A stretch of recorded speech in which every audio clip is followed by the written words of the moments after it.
Alors la gamme Furtif, il suffit de regarder le produit pour, pour comprendre pourquoi est-ce qu'on l'a appelé Furtif.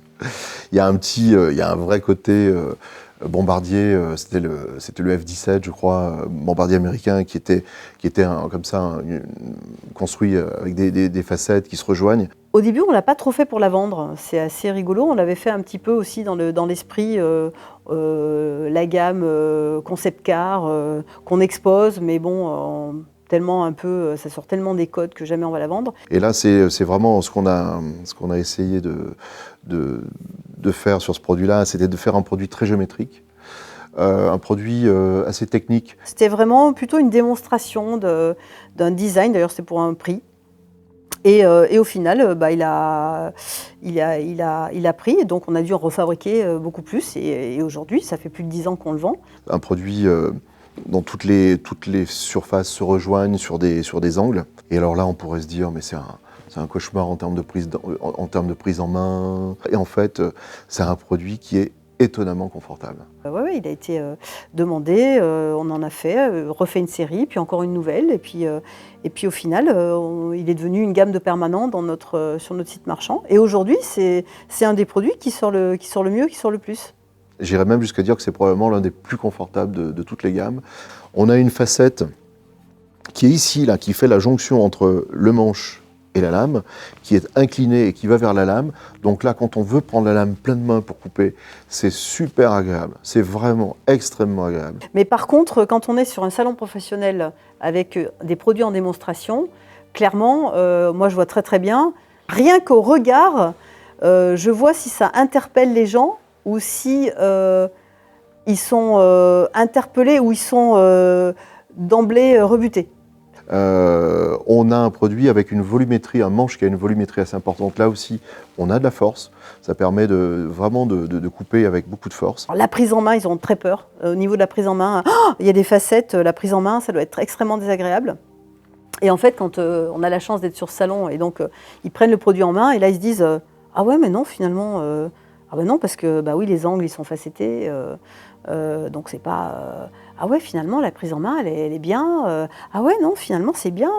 On a une finition qui est irréprochable sur la partie haute, donc le métal et le plastique se rejoignent sans qu'il y ait la moindre aspérité, donc en fait, on ressent aucune gêne. Tout ce polissage est refait, bien évidemment, à la main. Il y a des professionnels qui l'ont acheté. Oui, j'ai des professionnels, j'ai vu des chefs qui l'ont adopté visuellement. Donc, adopté visuellement, il est adopté physiquement. Parce qu'il n'y a pas de. Évidemment, il a été pensé pour que les facettes ne soient pas agressives. Il a été pensé pour que les facettes ne gênent pas dans l'ergonomie du manche et la prise en main. Et cette partie arrière, là, elle fait contraste complètement avec la lame elle-même, qui est revêtue d'un PVD technique. C'est le même type de revêtement de surface aussi qu'on utilise pour les marchés militaires, donc qui sont alimentaires. A une vocation sur les applications militaires d'anti-reflet. Et qui ont une grande résistance aussi, une grande résistance à l'usure. On s'est dit tiens, on va pousser le truc jusqu'au bout et d'intégrer ce côté total look black, et y compris la lame.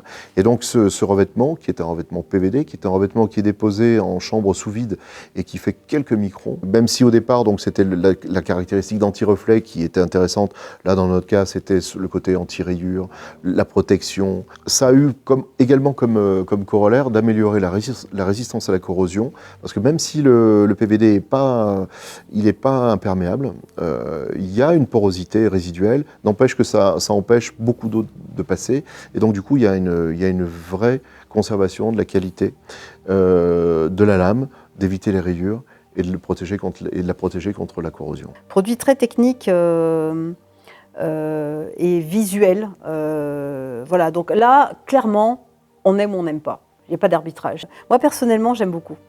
Ce sont des gammes dont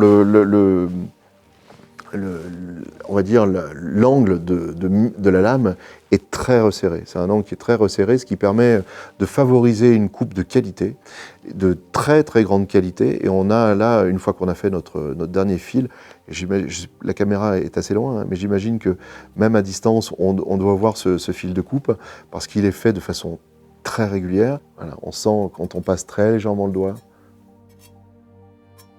sur la lame. On a ce bruit caractéristique ce que nous, dans le métier, on dit la coupelle mort, mais en fait, on sent qu'elle est réelle.